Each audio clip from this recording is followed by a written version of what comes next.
One of the challenges that many times people face, religious Jews or Jews in general, what Jews face, someone who's trying to become closer to Hashem.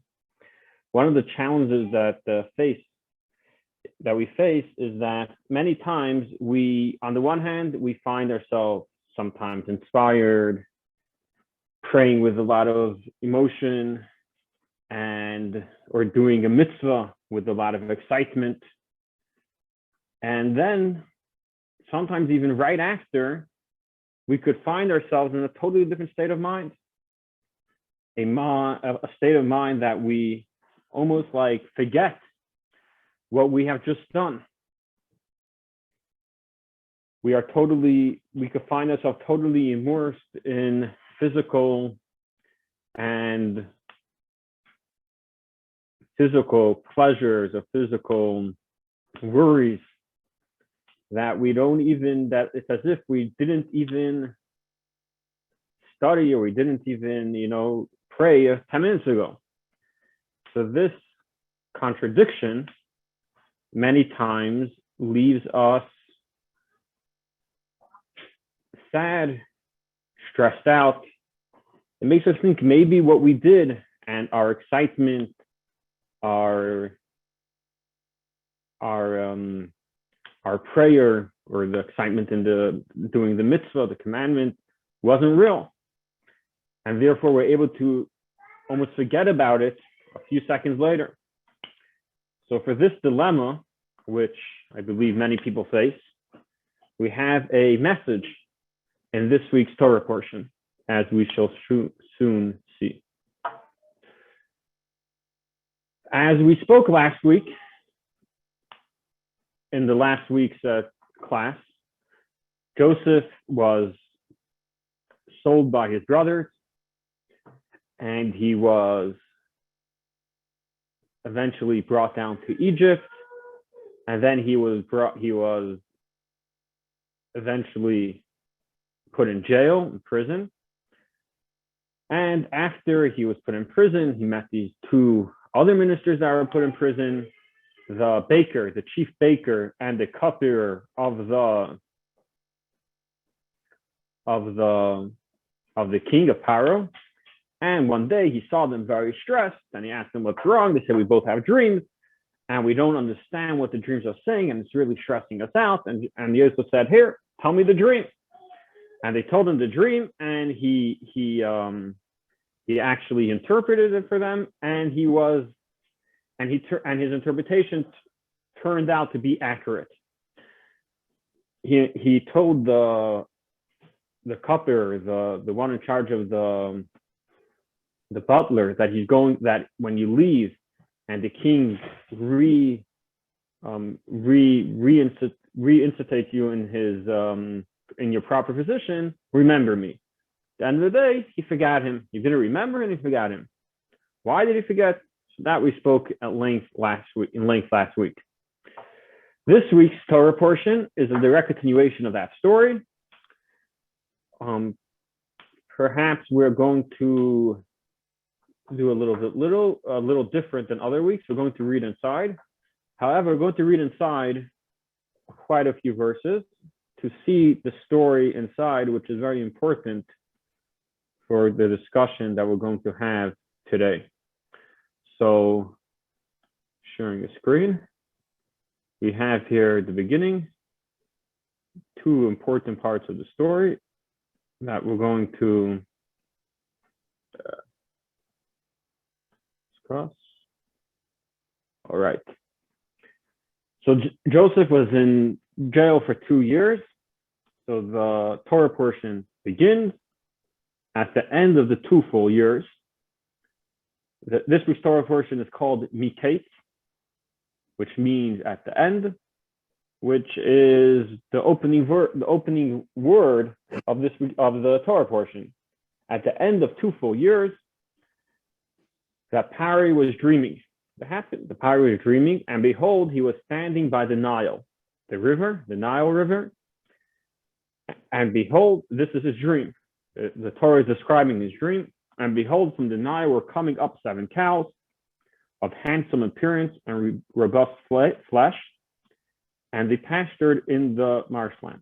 And behold, 7 other cows were coming up after them from the Nile, of ugly appearance and lean of flesh, and they stood beside the cows which were on the Nile bank. And the cows of ugly appearance and lean of flesh ate up the 7 cows that were of handsome appearance and healthy. And it says they ate them up. Then Pari awoke. A dream. 7 cows, fatty, look healthy, strong, appetizing, come out of the Nile. 7 other cows come out of the Nile, and which are skinny, lean, and they eat the other 7 cows. And that was his first dream. And he fell asleep and dreamed again. And behold, 7 ears of grain were growing on one stalk, healthy and good. And behold, 7 ears of grain, thin and beaten by the east wind, were growing up after them. And the thin ears of grain swallowed up the 7 healthy and full ears of grain, and Pari awoke. And behold, a dream. So he has these 2 dreams, one after another, the same night. In the morning, his spirit was agitated, right? He had these dreams, mysterious dreams, and he was very disturbed by what exactly they mean. So he sent to call all the necromancers of Egypt and all of the sages, and Pari related to them his dream, but no one interpreted them for Pari. Okay, so Pari has these dreams. The first people he turned to, his magicians and his sages, to ask them to interpret his dream for him. And he didn't really like their interpretations. They gave different interpretations. No one interpreted them for Pari, meaning to come up with interpretations is not so hard. They came up with different interpretations, but Pari did not appreciate them. He didn't like their interpretations. What are some of their interpretations? So Rashi tells us, I have over here on the bottom, the third, number 3 in the page. Rashi says they did interpret them, but not for Pari. Like the Torah says, they didn't interpret them for Pari, meaning for their voice did not reach his ears. He didn't appreciate what they were saying, and he had no satisfaction from their interpretation. For they said you will have 7 daughters, and you will bury 7 daughters. So they said the 7 and 7 are corresponding to having 7 daughters and burying 7 daughters, and he didn't really like that. The Medrash, Rashi does not quote this, but the Medrash says that they also continued that you would have 7 kingdoms. You would conquer 7 kingdoms, and you would lose. 7 kingdoms would rebel against you at once. Okay, so again, 7 and 7. He didn't appreciate these interpretations. Okay, so he is searching for someone to explain to him his dream. So now I skipped a little bit. Here, the cupbearer that we know from last week's Torah portion says, Pari, you're looking for someone to interpret dreams? I know someone. He's in jail. He's in jail for the past 2 years. After I was freed, and he interpreted my dream pretty accurately. So why don't you ask him to interpret your dream for you? Okay, so Pari went, took him out of the dungeon, and he related to him his dream. So then Joseph says to him like this. And Joseph said to Pari, Pari's dream is one. He had 2 dreams, but those 2 dreams are really one dream. What God is doing, he has told Pari. The 7 good cows are 7 years, and the 7 good ears of grain are 7 years. It is one dream. And the 7 meager and ugly cows coming up after them are 7 years. And the 7 empty ears of grain beaten by the wind will be 7 years of famine. It is this matter that I have spoken to Pari. What God is about to do, he shows Pari. Behold, 7 years are coming, great plenty throughout all the land of Egypt. and 7 years of famine will arise after them, and all the plenty will be forgotten in the land of Egypt, and the famine will destroy the land. Meaning, just like the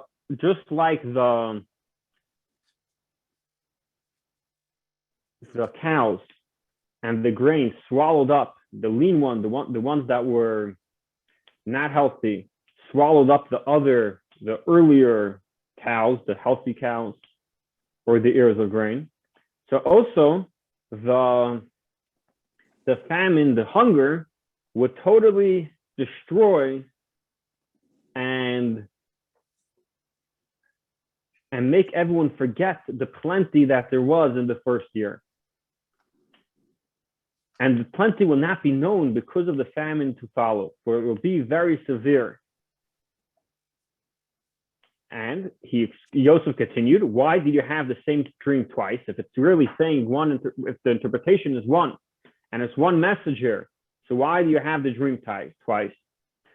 So he explains, as for Pari having dreamed the same dream twice, this is because the matter stands ready before God, and God is moving quickly to carry it out. So now, then he continues. So really, his interpretation finished. But Joseph continues on with giving some advice. So now, let Pari seek out an understanding and wise man and appoint him over the land of Egypt. Let Pari do this and appoint officials over the land and prepare the land of Egypt during the 7 years of plenty. And let them collect all the food of these coming good years, and let them gather the grain under Pari's hand, food in the cities, and keep it.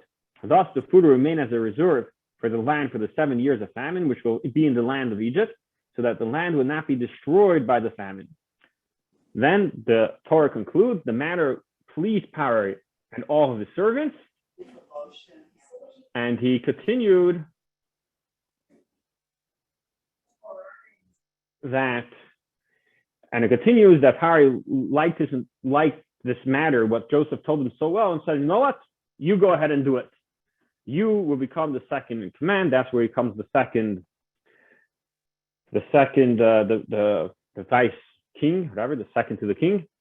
And he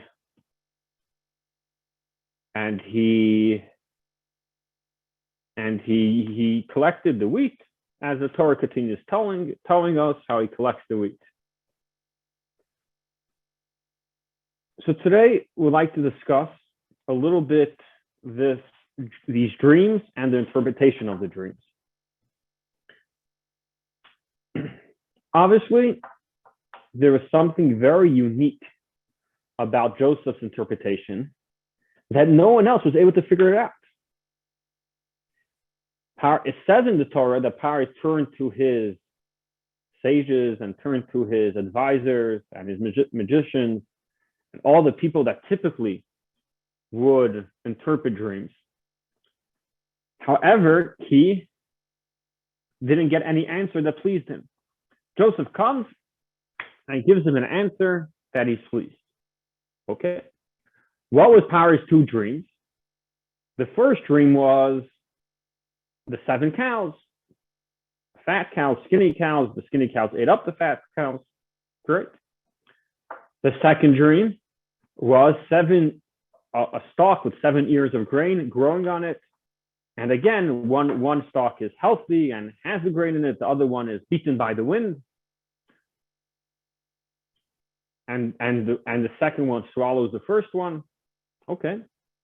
How difficult is it to figure out that these dreams are speaking about food, having plenty of food and lack of food?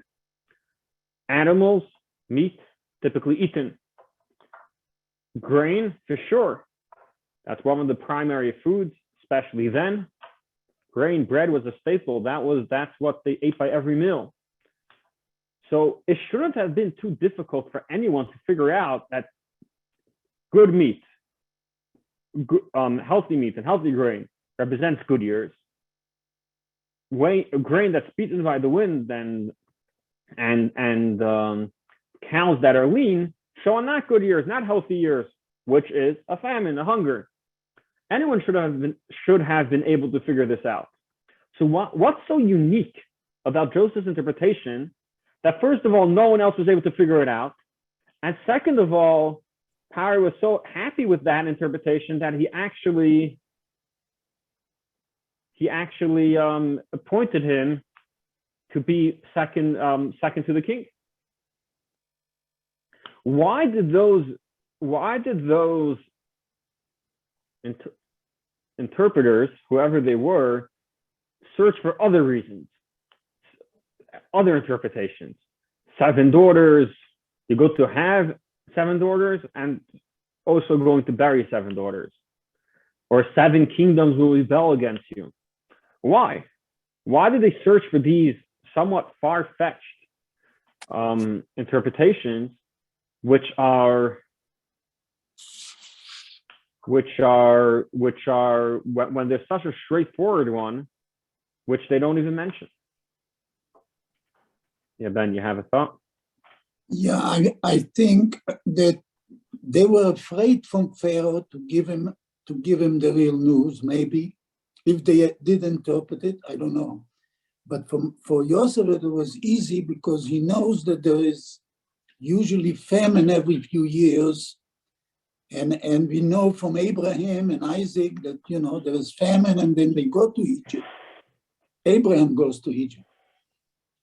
So, and he sees that they are not talking about lambs, they're talking about cows, which the Egyptians eat. The lamb they don't eat. He's seeing that they're talking about bread. So, that makes it easier for him to interpret. Why the others didn't interpret, I don't know, unless they were afraid to give Pharaoh the truth, to tell Pharaoh the truth. Right. So really our question has two aspects to it. First of all, why didn't they interpret the same thing that Joseph interpreted, which is not so deep? And so here you're offering that maybe they were scared to break the news to Paro. Yeah. Wait a second. If someone knows there's a disaster coming and he hides it, don't they get punished? Not if he says, I didn't know. Right. What happens? But if they really did know and they could somehow figure that out?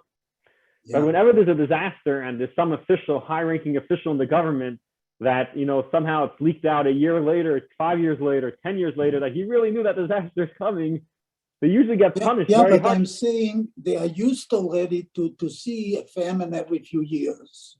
They know that famine is coming every few years. There's a cycle in the area. Yeah. In that area of famine, and they didn't think it would be the famine as bad as it really became. Famine they had every few years. Right. So therefore, they won't think it's a famine. Right. They're not panicking. Maybe they're only afraid. That's why they should translate. They're only afraid from Pharaoh, not from the real effect of the dream. Okay, that could be. And also then, why is he so excited about Joseph's interpretation? It's not his interpretation he's excited about, it's just his bravery, that he wasn't scared to face the... Right, and that he gives him the right advice how to overcome it. Okay, we'll get to the advice in a second. Yeah. We'll get to the advice soon. Yeah. Susan? Aren't these people idol worshippers? The Egyptians? Yeah. So they don't, this is somehow a way of getting, when you said the word necromancers, we don't believe in magic. Jews don't believe in magic. Harry did. But Pharaoh was not a Jew. He wasn't Jewish, was he? Right. No, he wasn't.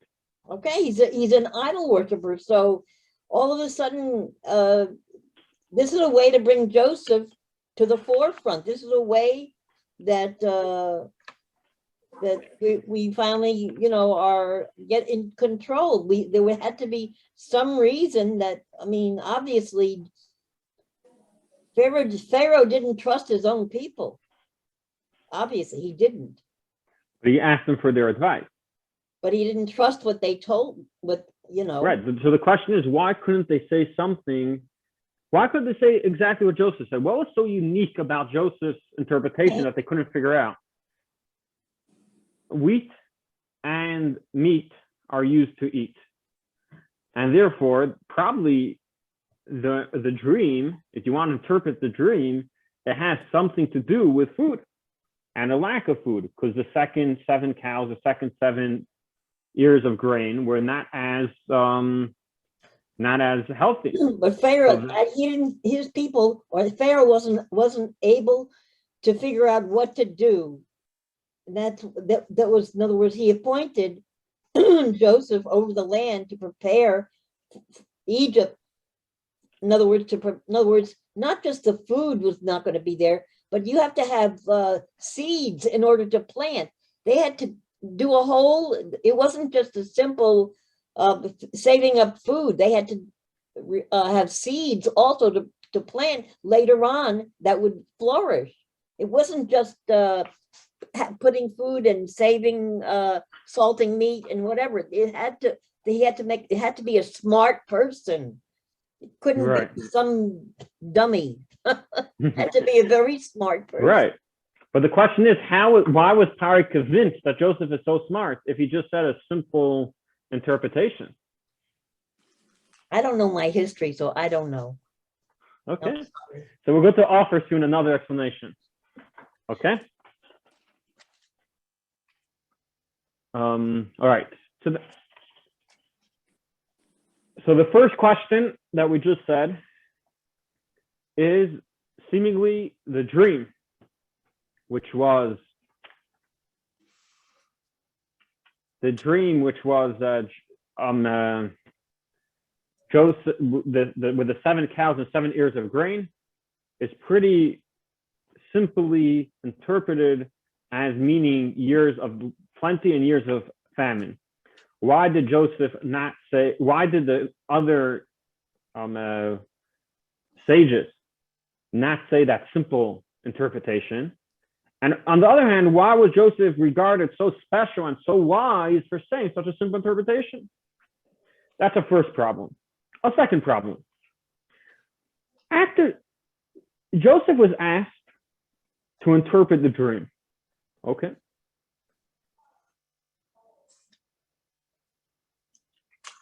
There's a famous saying that it's attributed to different people, but the general idea, it's actually saying in Yiddish that says the following: there are 3 things a person shouldn't offer his services for. If you ask for it, you do it. But if you weren't asked, don't offer your services. 1 is advice. Don't go and offer advice for people. Sometimes you can give advice to someone and the person won't like the advice and he'll come back blaming you 5 years later. Another thing is, don't try to match 2 people up. Don't try to you never know how it's going to turn out. If you ask, okay, but don't. A third thing is lending money. Someone asks to borrow, you lend, but to go ahead, 3 things you don't offer your services for. So Joseph, after he offered his interpretation to Pari, he went on and said, now this is what you should do. You should collect the food, appoint people to collect the food, store the food, and then people will have money. Who asked you? No one asked you for your opinion here. You are asked to do one thing: interpret the dream. What we're going to do with the interpretation? Pari could have a board meeting the next day, urgent meeting, cabinet meeting, and you could figure out what he wants to do. Maybe he has other ideas. No one asked you for your idea. So why do you go ahead and go straight into giving an idea to Pari what to do? He wasn't asked. Especially when we're dealing in those days where kings were, if they weren't totally happy with you, they could take care of you very easily. So why did Joseph even think of uttering extra words in front of the king what he wasn't asked to do? No one asked him to give advice. He was asked to interpret a dream. Not only he gave advice, his advice comes in continuation with interpreting the dream. You could, if you want to give advice, if Joseph wanted to give advice, Joseph should have said, okay, this is what your dream means.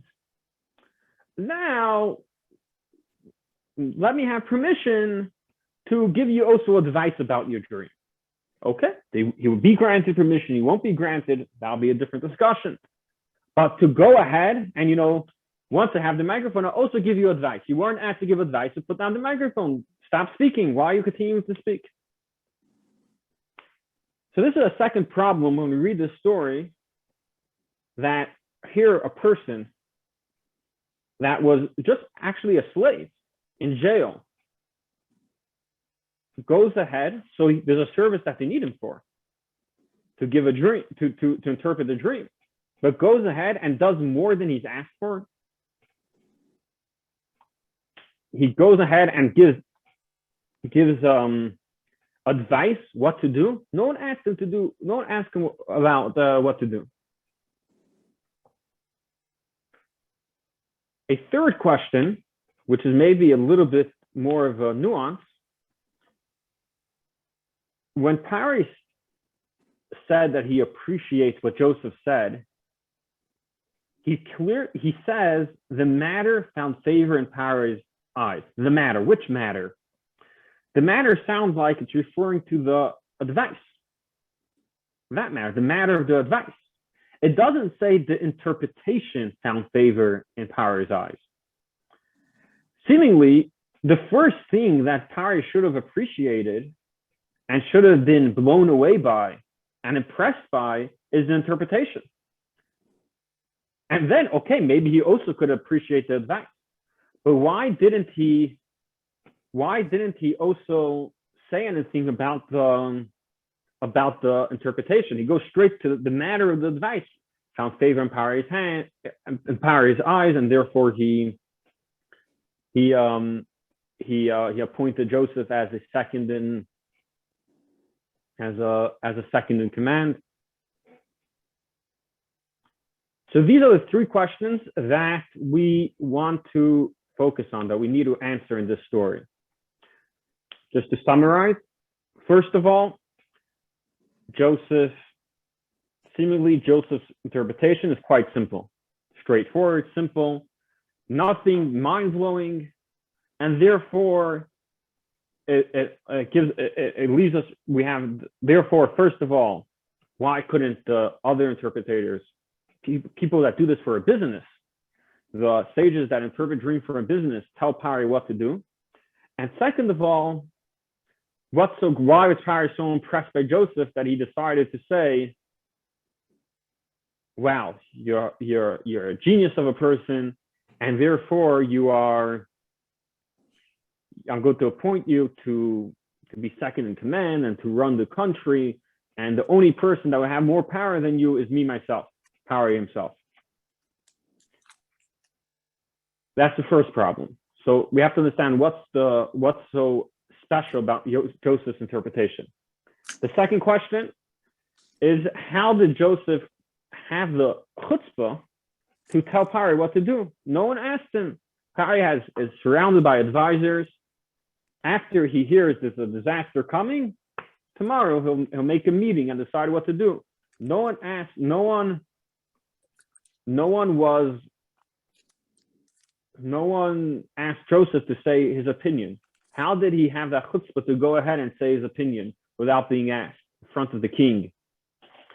And the third question is, what it seems like from the Torah that what found favor in Pari's eyes was the matter, meaning it says the matter found favor in his eyes, meaning the advice. What about the interpretation? Why doesn't he speak about the interpretation? So those are the three problems we're trying to solve. Does anyone have any thoughts about them? Yes, I do. Sure, go ahead. Well, first of all, Joseph believes that these are not his interpretations. He's getting it from God. God is actually interpreting the dreams. And God is telling him what to do about it too. So he's just going to transmit it to Pharaoh. And he knows that God is right and Pharaoh is going to agree with it. So he's not afraid. He believes in God and in the power of God. Right. So there are commentaries that say that. That's a very good observation. That Joseph is saying a godly inspired interpretation. And it could very well be that the advice on how to take care of this disaster was also inspired by Hashem. And therefore he's telling Pari what to do. The reason why this answer falls short is because even then Joseph should have said, okay, this is your interpretation. Now I want to, maybe Hashem wants you to have this advice.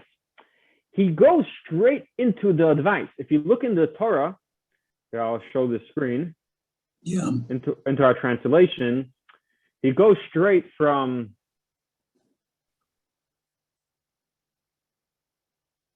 so now, right? So you see over there, highlight it.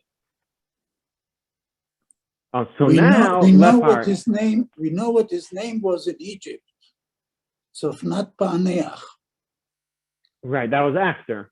Right. So, but he has experience with dreams from before. He was dreaming since he was a child. Did Pari know that? No, Paro didn't know that, but he knew that. And he has experience with dreams and what the dreams mean. And he knows it comes from God. That's what I'm saying, you know. Right. So he should have, what is it called? He should have at least told that to Pari. He shouldn't. It seems like from the way he's speaking that it's a direct continuation of the interpretation, the advice, not an additional advice. Yeah. What you're saying is that it's two parts. There's the interpretation and the advice, what he should do. He shouldn't have said it in one sentence, in one continuation. But Pharaoh tells his other people that are with him that God is with Joseph.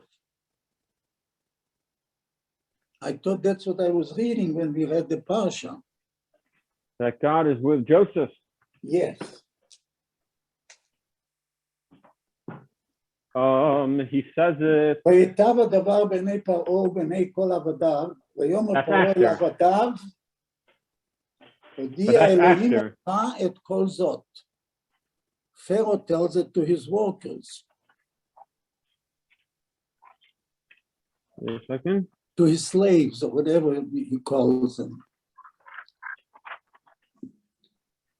Right. So that's after he appreciated the interpretation. That's after the interpretation fell favor in his eyes. Before that, he was just trying another venue of interpretation. Yeah. Okay. Okay. All right. Any other thoughts? Anyone else? Okay. Thank you for your input. All right. So in a talk, the Rebbe once spoke about these problems. So these problems actually, a lot of different commentaries discuss, and they offer all different explanations. These are very common questions brought up in the commentaries. So we're going to focus. We're going to discuss one interpretation that the Rebbe once spoke about, once discussed, once offered, a very unique interpretation. He said, and an interpretation that is going to answer all three questions together. Many times, you can have three questions, let's say, one story, three questions, and we could give three answers. However, each answer might be correct, might be incorrect. When you have one answer that could answer three questions together, many times that's an indicator that there's something correct about what you're saying, because this one idea answered all three problems. So here, with one idea, which the Rebbe offers, he answers all three questions together. He says like this: let's look closely to the dream.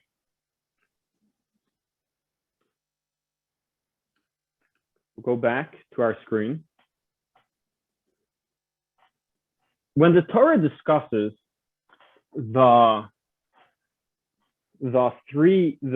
7 cows, so it says, and behold, 7 other cows were coming up after them from the Nile of ugly appearance and lean of flesh. And then it says, and they stood beside the cows which were on the Nile bank. And only afterwards it says, and the cows of ugly appearance and lean of flesh ate up the 7 cows that were of handsome appearance and healthy. The 2 sets of cows were next to each other. The 2 sets of cows were existing at the same time. Okay. This is the problem which all the other advisors were grappling with, were struggling with. They said, this is so simple. 7 healthy cows, 7 good years, 7 unhealthy cows, 7 bad years, 7 years of hunger. But hey, wait a second. Years come one after another. You don't have the 7 years of hunger and the 7 years of healthy, of plenty together. You have one after another. If that's the case, why in the dream did the 7 cows both exist at the same time? How could this be? And this was such a problem for them that they went on to search for other interpretations. They said, you know what, Pari, you're going to have 7 daughters at once and lose 7 daughters at once. That is possible. Paro, especially in those days, in a place like Egypt, kings had many wives. And it is possible for a king to have multiple children at once. So they said, okay, so like this, we understand that there could be 2 opposites happening at once. Having 7 children, losing 7 children, and the pain of losing 7 children would swallow up, so to speak, the excitement of having 7 children. That's an interpretation. That's what they offered, because they had this problem. How could the 7 cows and the 7 healthy cows and 7 unhealthy cows coexist at the same time, be together, be at once? 7 years of hunger and 7 years of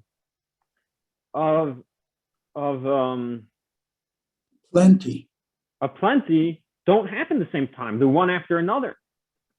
And this is exactly the problem that was bothering Paro. This was the problem that was bothering them. And that's why they went on to search for other interpretations, where the 2, whatever the 7 and 7 are symbolizing, could happen at the same time. But Pari didn't like it, because at the end of the day, according to that, the connection between having 7 children and losing 7 children is very weak. Connecting it to 7 cows or 7 ears of wheat, and also what does that have to do with the Nile, which is the source of food in Egypt? So he really wasn't liking their interpretation. It didn't settle with him. So he was searching for more interpretations until he found Joseph. Now Joseph, when he interpreted, he said 7 years are 7 years, the 7 cows, 7 healthy cows, 7 years of plenty, 7 lean cows, 7 years of hunger. Not a big deal. No, that's not such a big deal. That anyone can figure out. Just start reading the story. Duh, that's what it's supposed to be. Obvious. It's obvious. But then he continued and said, oh, so you have this problem. Why are the 2 sets of 7 cows at the same time? I'll tell you why. Because here, there is what you're supposed to do. You're supposed to prepare for the 7 years of hunger during the 7 years of plenty. And the other way around, during the 7 years of hunger, you're going to eat the food of that grew in the 7 years of plenty. So that's the combination between the years of plenty and the years of hunger. Since you're preparing during the years of hunger, during the years of hunger, during the years of plenty, you're preparing for the years of hunger. So that means in feeling, in emotion, and in practice, you have the years of hunger here. You feel that it's about to happen. You're acting, you're preparing for it. And the other way, that during the years of hunger, you're living off the years of plenty. You're living off what you gathered during the years of plenty. So therefore, the two sets of years are really happening at the same time. And that was the mind-blowing interpretation of Joseph. What he said, gather food during the years of plenty for the years of hunger, was not giving advice. It wasn't just giving advice. It was a continuation of the interpretation. The problem what the Pari and all the sages were grappling with was how could the two sets of 7 cows coexist, happen at the same time? And Joseph said, you know what the interpretation for that is? The interpretation of that is that you should prepare during this time. And you should eat during the hunger, the 7 years of plenty.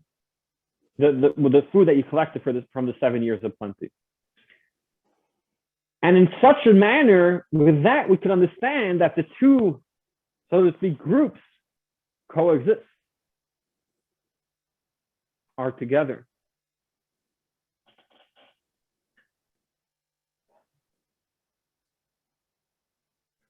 And that is also answers the third problem. Why did Pari praise the matter, the advice that Joseph gave, and not the interpretation? Because the advice was the key to the interpretation. That was the height of the interpretation. That was the part of the interpretation that answered the problem and the dilemma that all the other sages and Pari himself was having with the dream, with interpreting the dream. So just to summarize what we just learned, the idea that we just brought, that we just discussed, and how it answers all 3 questions. The point that we're trying to bring across is that the problem with Pari's dream was, how could the two groups of 7 cows be together? The 7 healthy cows together with the 7 lean cows. Yeah, it's a simple interpretation to understand that it has to do with food and probably years of hunger and years of plenty. But how could the 2 years be together? How could it be at the same time? So for that, we're saying that was the point of the problem that Pari had. And how did Joseph answer the problem? He answered the problem by saying that the reason why you see both sets of cows together is in order to indicate, as part of the interpretation, that you're supposed to prepare in the 7 years of plenty for the years of hunger, and in the years of hunger you're supposed to live off the food of the year of plenty. That's how the 2 years are, so to speak, existing together, happening at the same time. Because you feel it's coming, you feel the hunger is coming, you're acting the way that it's coming, and so too you are in the years of hunger, you are living off what you had in the years of plenty. So that obviously answers, first of all, the what's so unique about Joseph's answer, and second of all, why Joseph gave advice. He gave advice because his advice wasn't advice after an interpretation. His advice was a part of the interpretation. His advice was the key to the dilemma, to the problem that they were having with the dream, and why everyone else was not able to interpret the dream. And this obviously answers the third question. That's why Pari praised the advice, not the interpretation, because what was unique about Joseph's interpretation was the advice. The advice was, so to speak, a part and a intrinsic part of the interpretation. Okay, clear?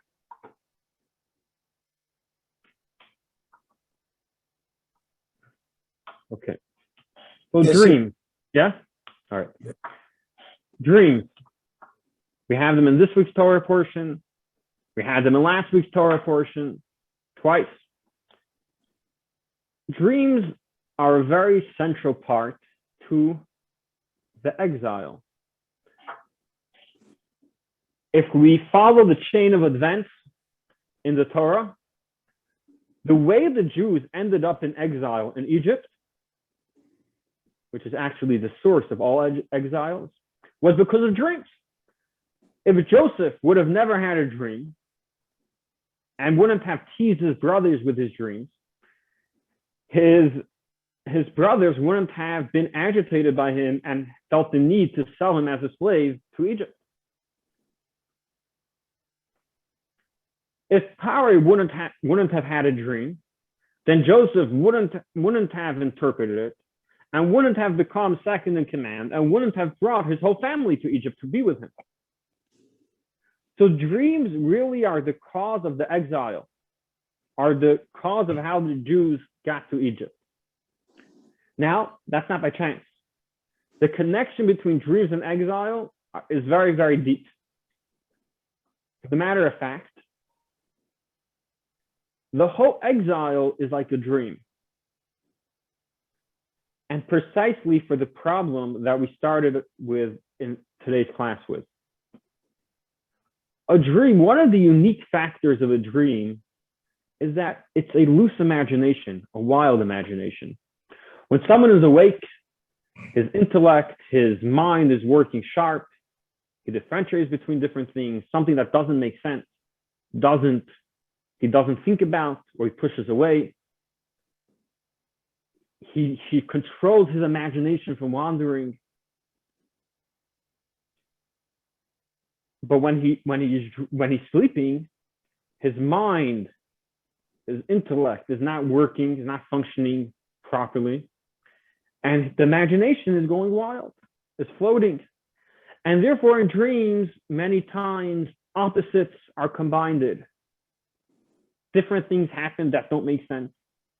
And even opposites sometimes are combined. Because, and a lot of times they feel very real, the two opposites. It feels like it's happening. That's the nature of a dream.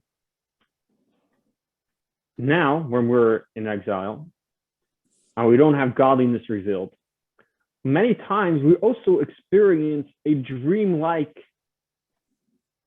experience. Now I'm enjoying the Torah that I'm studying, and I feel connected to Hashem, to God, through the Torah that I'm studying. Now I'm praying, and I feel a unique connection, a trust. I'm relying on Him, a feeling of closeness, of inspiration to Hashem, to godliness, to God. And then sometimes, in a matter of minutes, I'm in a totally different mindset. I feel totally different. I'm excited about worldly matters. I'm worried about worldly matters. If I just prayed and with real devotion, and I did, so why am I worried about other things? Hashem would take care of it.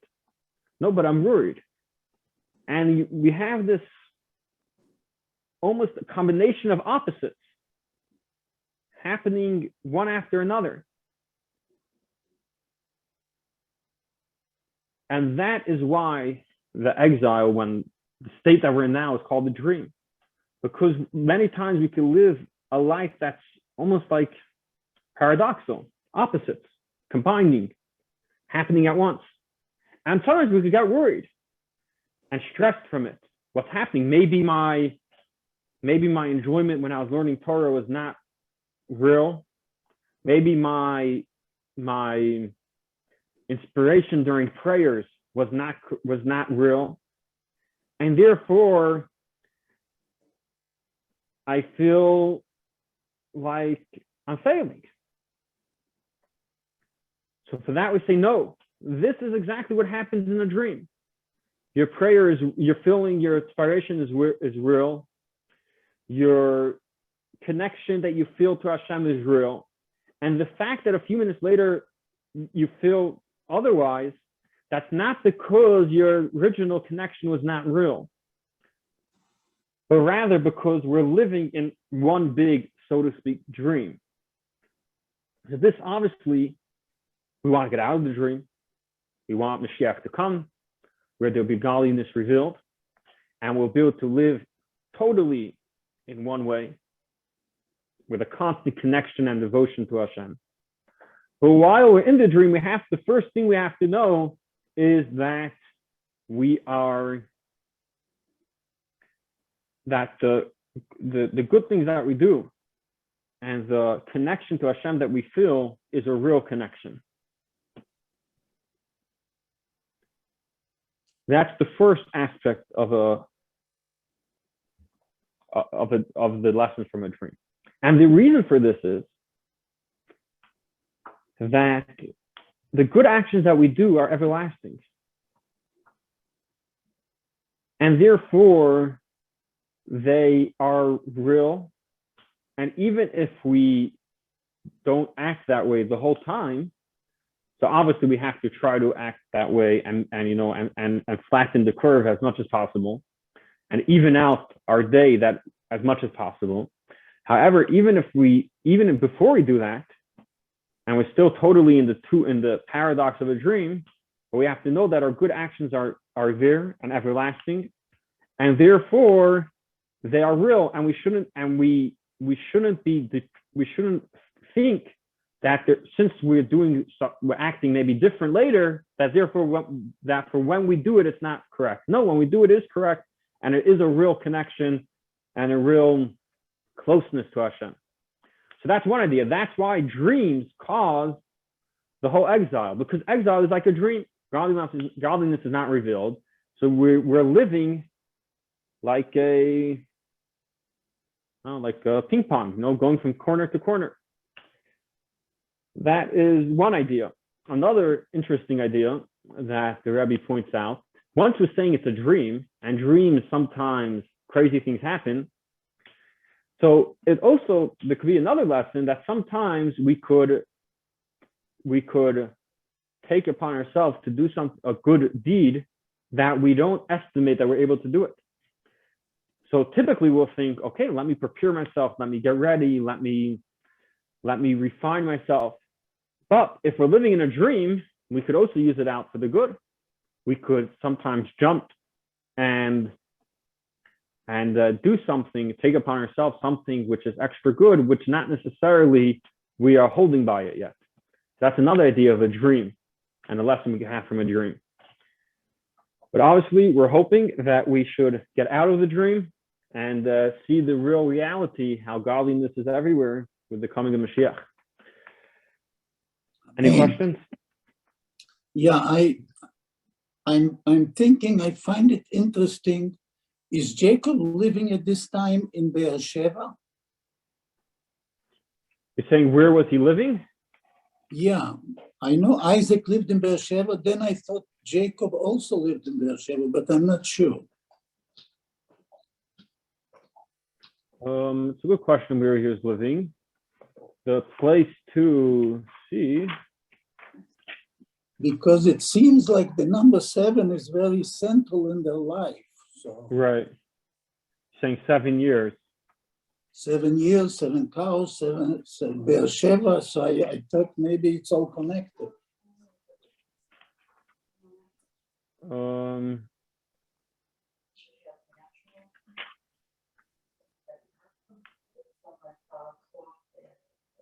So to the question where he is. In the last week's Torah portion in chapter 35, chapter 35, verse 27, it says that Jacob went where his father is in Kiryas Ha'arba. Oh, Kiryat Arba. Okay. Yeah, it could be Hebron. Right. So it could very well be that's where he was at this point. Yeah. I'm not sure. I know that Isaac lived in Beersheba, so I thought maybe he took over, but I guess Right. Isaac stayed in Beersheba. The question is where they stayed. Yeah. That's where it seems like where he was at this point. In Hebron, I'm not 100% sure. That's what it seems like. Okay. Any other questions? Okay, so everyone have a happy Hanukkah. And Happy Hanukkah to you. next week we're not on. There's a break. So in 2 weeks, hopefully, we'll see everyone. And I want to With tell study. you that your daughter looks just like you. Thank you. Thank you, Rabbi. Happy Thank you, Hanukkah. Rabbi. Happy Happy Hanukkah, Hanukkah. everybody. Happy Hanukkah, everybody. No.